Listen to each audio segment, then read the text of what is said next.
Welcome back, everybody. Today I've got a new start of my series that I'm going to be playing around with. And so I am, as you can tell, I'm in the character creation screen. And I'm going to be playing a character from level 1. My goal is to show some of the early game, show some skills, teach some basic AQ mechanics, and give some information. It'll be one part gameplay, one part some fun, nostalgic quests, one part like game mechanics and teaching. So that's pretty much the goal with this series. I've decided I'm going to be a rogue, I'm going to be a ranger, and excuse me while I get my drip set up. I haven't figured out what I want to look like yet. But the goal of this series is to be a sort of intro to the game.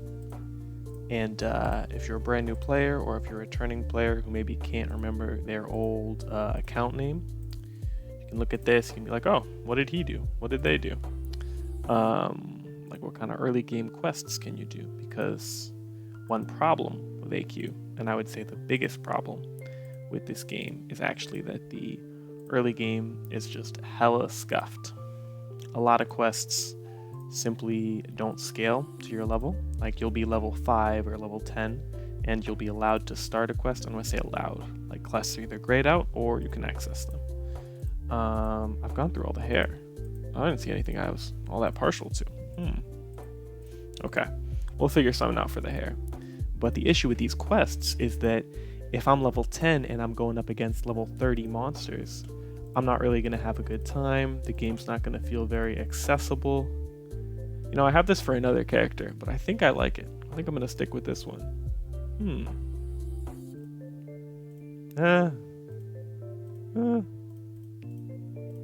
Yeah, why not? Yeah, it's going to be... So as you can tell, these videos are going to be more of a ramble, less like practiced and methodical than some of my guide videos are usually. But I think that'll have some merit, I'll be talking about random stuff to do with AQ. I might rant a little. Ooh, white hair. This might be a keeper. We'll see. I'll be talking about random stuff. I hope they'll be a little bit fun. I'm going to try and have fun making them. I don't want to not have fun making videos. Since even though I make guides, realistically, I only make them because I enjoy them. If I wasn't having fun with the game and with the community, I wouldn't be making videos. I think that goes for most people. Like the game has to be fun when a community is fun to hang out with, fun to like chat with online, or make videos for. It's a lot more fun to play the game. So, oh my gosh, red skin. Interesting. I think I'm gonna go. I want to go mostly humanoid. I think this is a nice. But the hair is a little bit the wrong color now. So. Again, as you can see, it's already been 3 minutes and we haven't even gotten through the color customization phase. I think this is good. I like this. Now for eyes, I could do blue. I actually learned a fact the other day. The blue eyes gene that's all across the world now, all people with blue eyes are related to one dude. Like one dude in like 4000 BC or so. Scientists are able to trace the lineage back down, and they estimated that was when one guy with the mutant allele for blue eyes was born. So you can see all my scuffed characters. We're on Fresh Start Grace, though.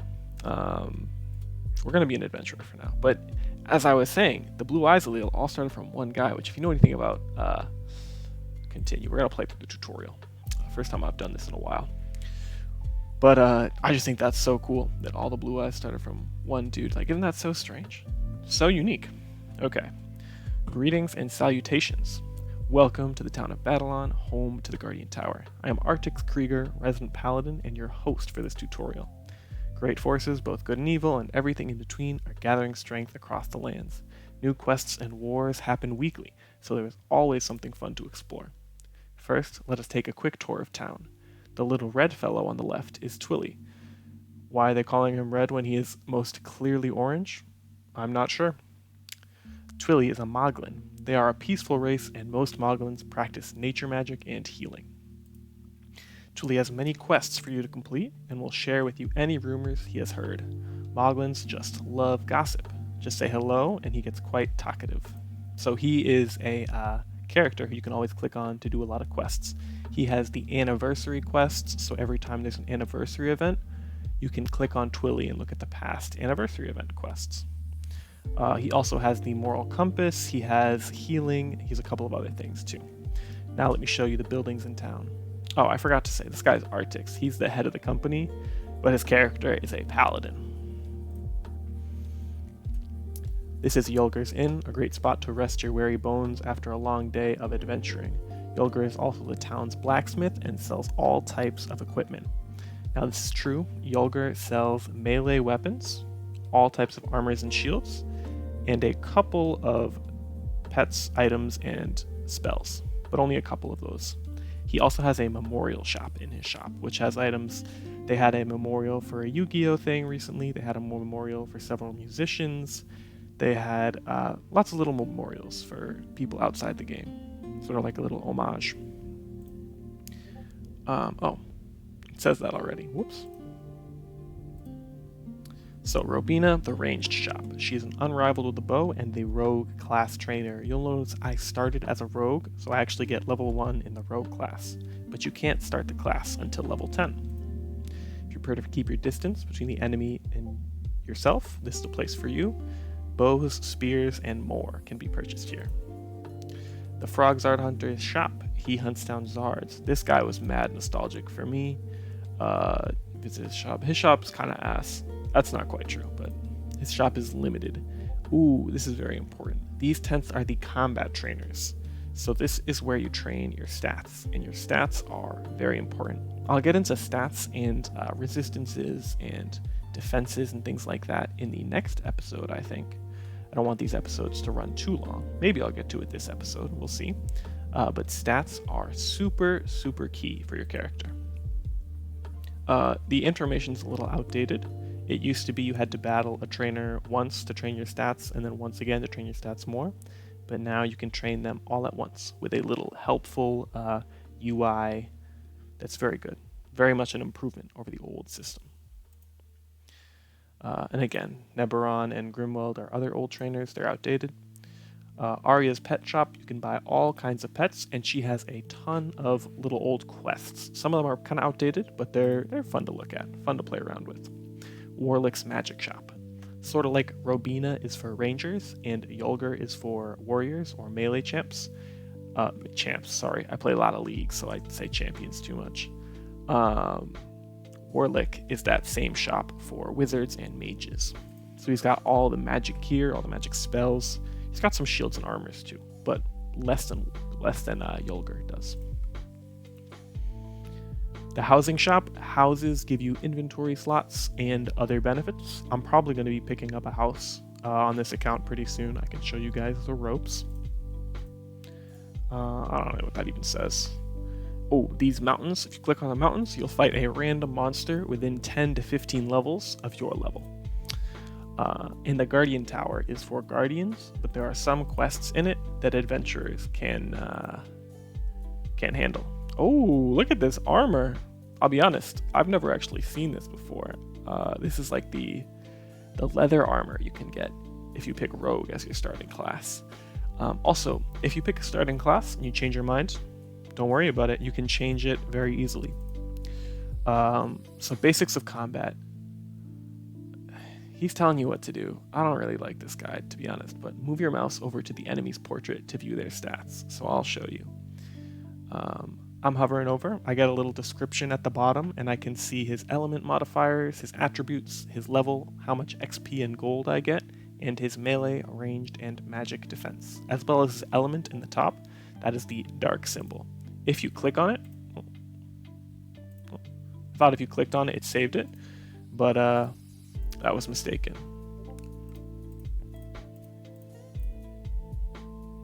I didn't read the rest of that, to be honest. Probably not important. I'm a better teacher than this random Artix guy. Like, who's he? Oh, crossbow. How'd you know that? So I've got a short sword and a crossbow. They're both about the same. This one is a projectile weapon, and this one is not literally a melee weapon, but well, it is actually a melee weapon. Interesting. I'll just swing at him with this and see how much damage I do. So you'll see I did 2 damage, and Artix did 3 damage. Now the reason I'm doing so little damage is because the Death Knight's Earth elemental modifier is 40. That means all Earth damage that's coming towards him is multiplied by 0.4. So 40% of what damage he would actually do. So the tutorial's a bit bad because it gives you 2 random Earth weapons, and you can't really do much damage to him. Luckily, you have this Artix guest, who does a little more damage than you. Normally, guests are much weaker than the player, but because the elemental modifiers are so not in our favor, Artix is doing more damage than we are. Now, there's a ton I could talk about just in this fight. I could talk about how my resistances are all 100, this guy's resistances are very varied, and my guest is doing some amount of damage. I don't have a pet out yet because I haven't been able to purchase one because we're still in the tutorial. There's a ton to talk about, ton to look at, but I'm going to save all that explanation for later in the video. Okay, I'm going to pause, and then when I kill the Death Knight, I will come back. You know, on second thought, since he's going to die this turn, I will not pause. Oh, this guy can sometimes heal you. Randomly does or doesn't.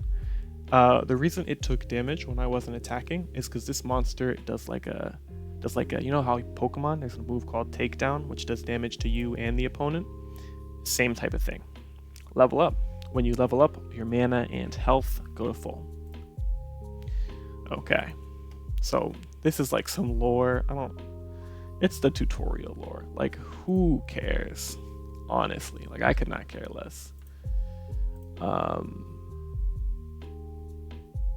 Oh, we died. I forgot this part of the tutorial. So this is death. Every time you die in the game, you'll visit him, and he's like, oh, ha ha ha, I will let you live just this once, because he owes you a favor. It's the lore reason for, oh, pick a weapon. How fantastic. But you visit death every time you die. There's no penalty aside from having to shimmering crossbow. Oh, look at this. Well, so we got 3 weapons. We've got a radiant axe. Now it's a big axe and it's a melee weapon. We've got the shimmering crossbow. Blasts bolt of pure light at your enemy. It's a little ugly crossbow.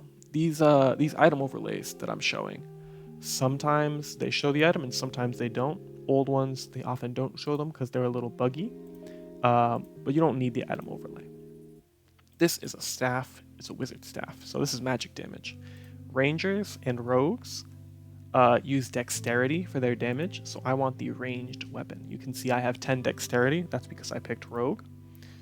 Buy them both, apparently. You can see I picked range, so I'm going to pick the ranged weapon because I have dexterity. If you're a warrior, you'll pick the axe for melee, and if you are a wizard, you'll pick the staff for magic. So now that I have a light weapon, I'm doing much more damage than I was to the Death Knight. As well, this person has a 150 light modifier, which means light damage does 1.5 times more damage to this monster. The elemental modifiers are pretty simple once you get used to them. And it's very easy to just at the beginning of a fight check what the element the monster is attacking with by their top right little moon sign or sun sign or whatever element they have, and then what element you should attack with by checking their resistances. Now I believe this monster has a little revive mechanic. I can't quite remember. Let's see. Oh no, looks like he doesn't. There's another version of this monster that has a revive mechanic. We'll be taking that on eventually. Okay, so classes of AQ. Now there's lots of classes in Adventure Quest. You can use all of them at once or none of them. Some of the classes are limited. You can only use the full abilities of one at a time. But classes are fun. They're a great part of the game. So all these people are telling you what they do. Whatever, man. They're kind of mid. Today's event. Oh, did they update that? Interesting. The travel map is a big deal. You see all these red dots? It's actually missing a bunch of dots. Interesting. I wonder when the last time they updated this picture of the map was, because there are tons of new new locations you can go to. And you can travel east and south, or not east, you can travel, yeah, east and south, and go to new locations on the map for even more quests. The battle on forums, don't go there. The forums are a mess. People will tell you like, oh, the forums have all the information. The only thing you should ever use the forums for is info subs. Now, what is an info sub? An info sub is an explanation of what an item does.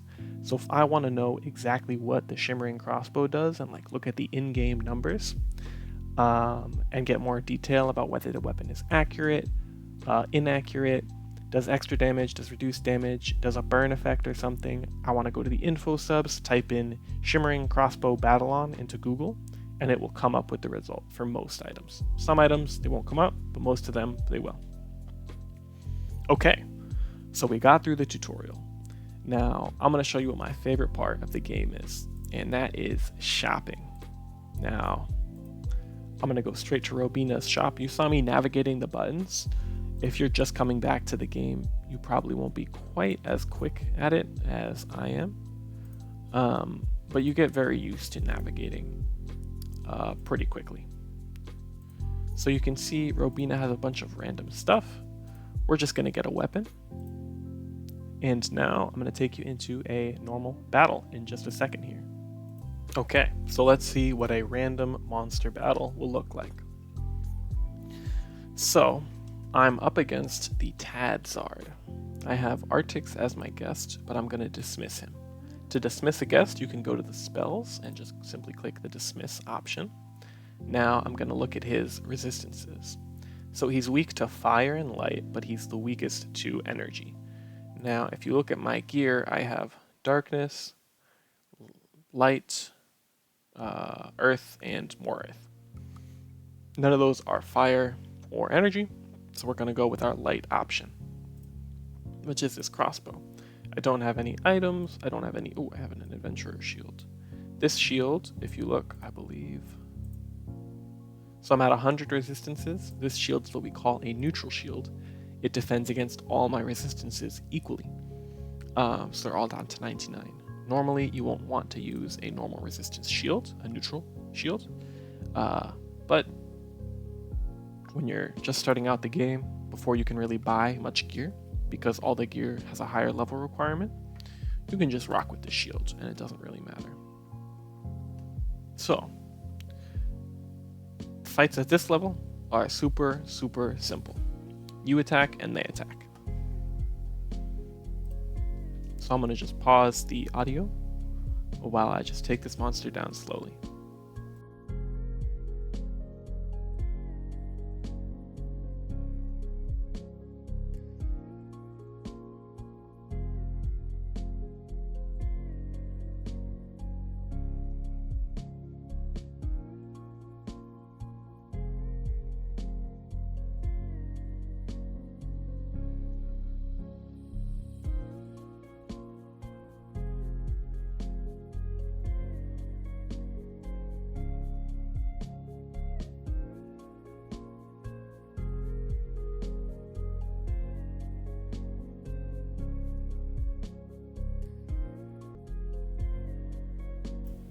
So this is the screen you see after you beat a monster. You get experience and gold.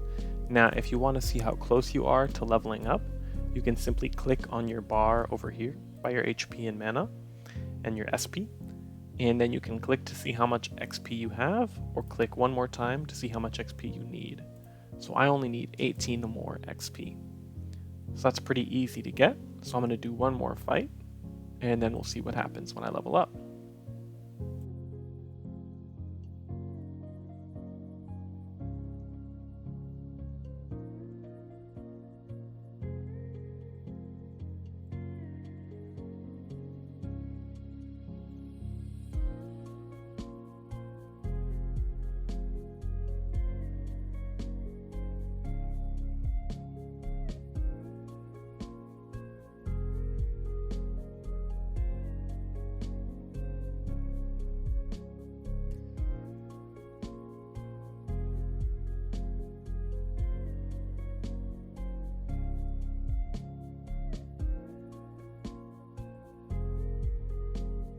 So there we go.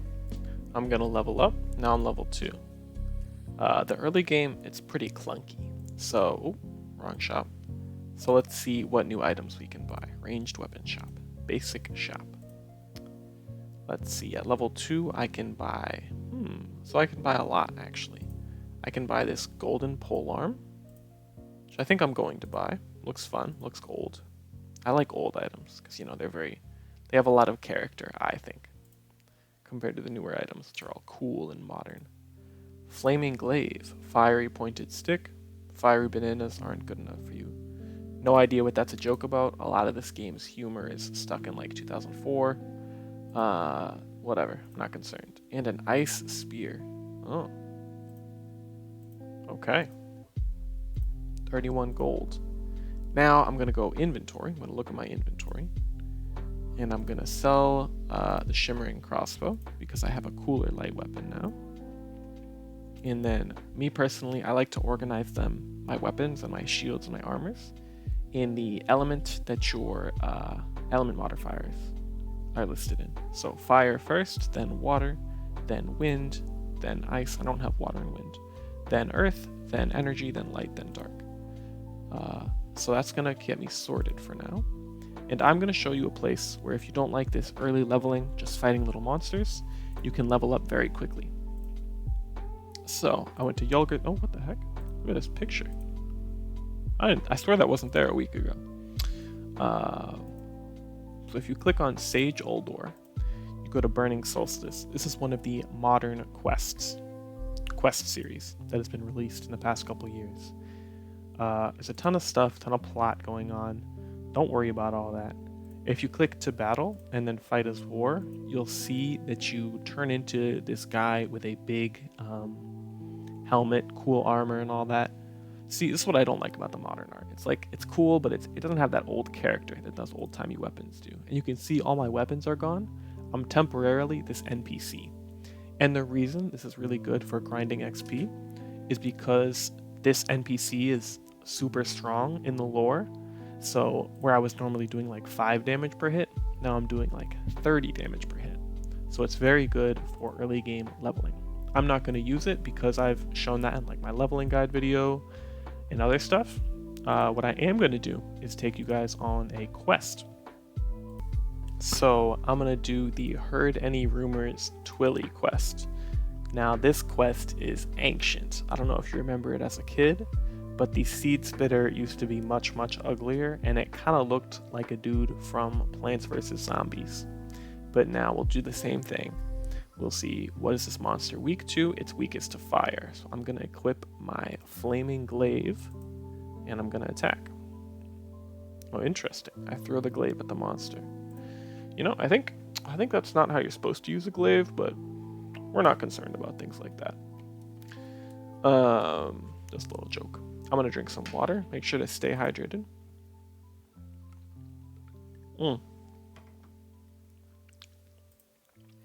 So did you see that little fire wave here that I just did a second ago? That is called a weapon special or a weapon proc. Now, when people talk, oh, there we go. That was my weapon special.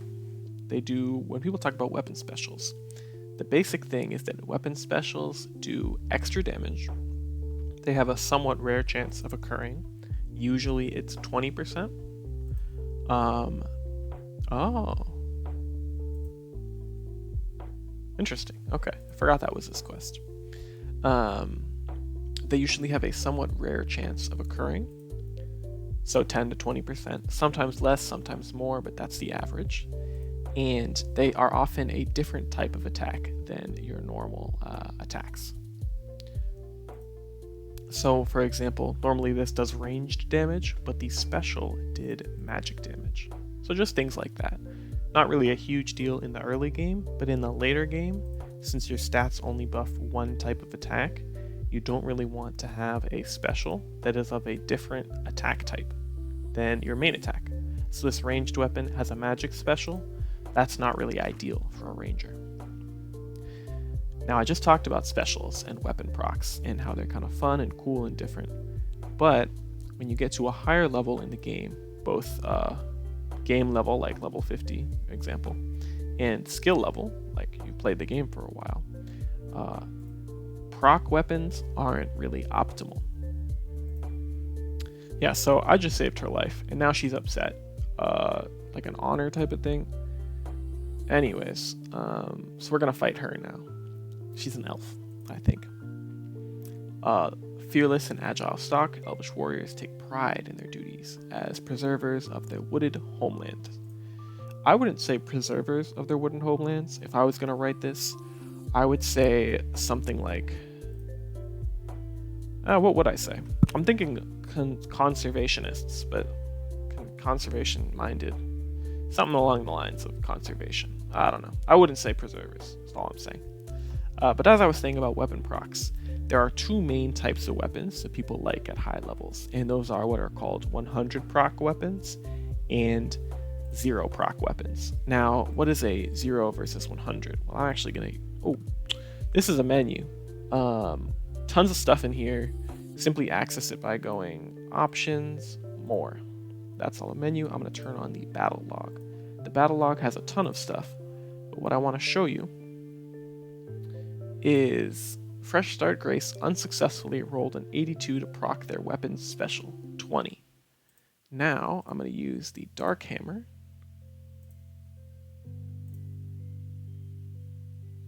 You can see that there is they did not say anything about proc their weapons special with the Dark Hammer, and I threw the Dark Hammer like a ranged weapon.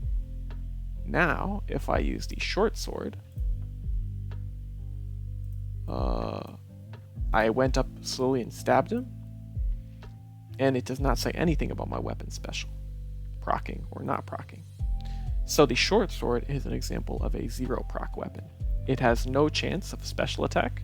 There's no special in the weapon, so it does slightly more damage on average per attack than other weapons. They balance out whether they have a proc or not, but this one does slightly more damage on normal attacks, whereas something like the Flaming Glaive does slightly less damage on normal attacks, but more damage on its special attacks.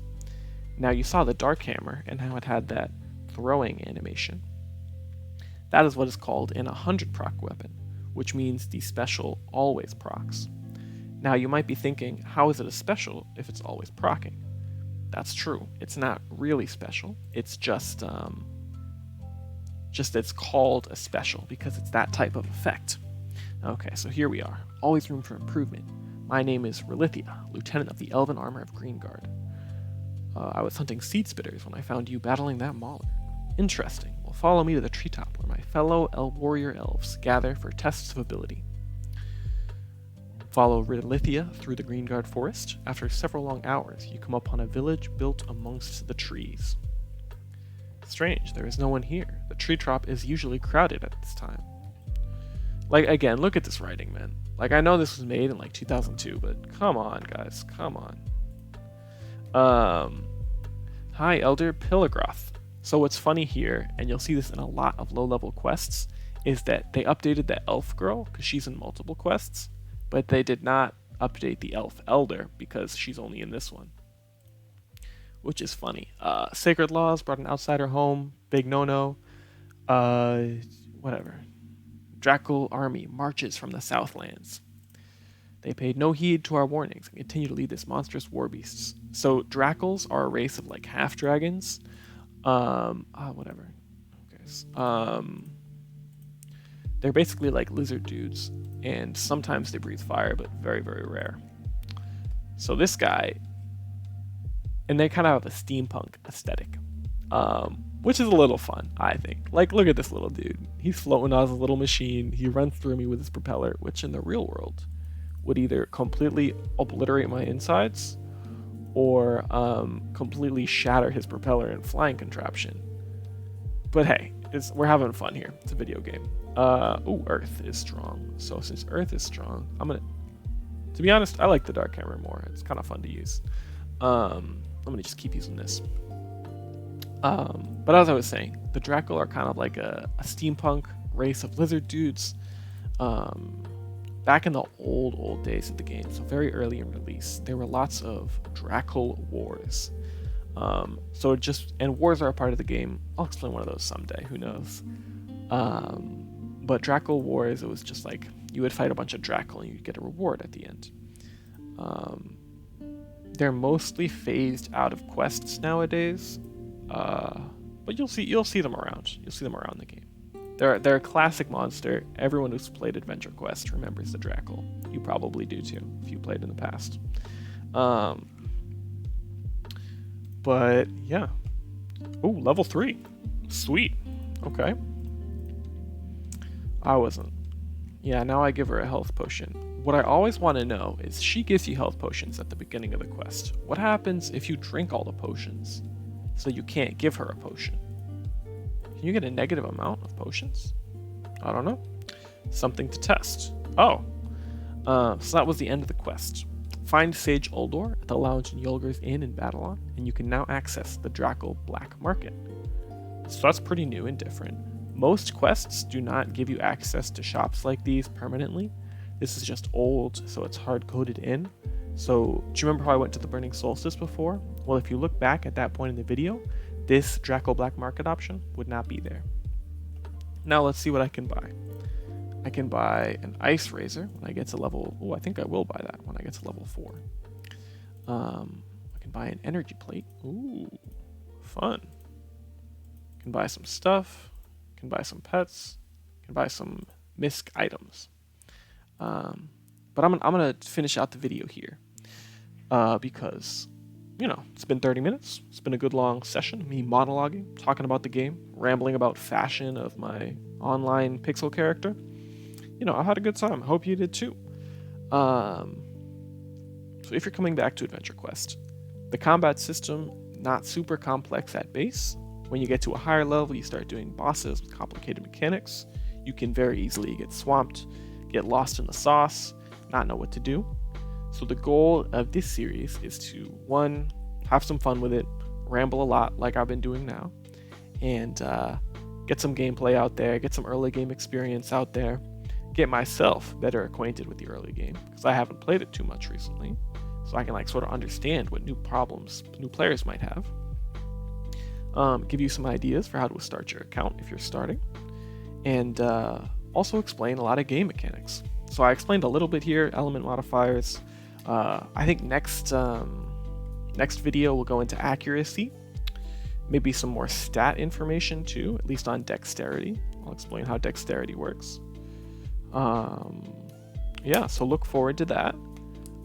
If you're an experienced player, there's probably very little point to watching these videos unless you like listening to me talk, in which case, go ahead, please do. But if you're a new player, let me know what is helpful about this and what is not, because I'm kind of going in blind. I have a tentative plan, but I don't know exactly what would have the best format, what would work the best, what wouldn't. So just let me know.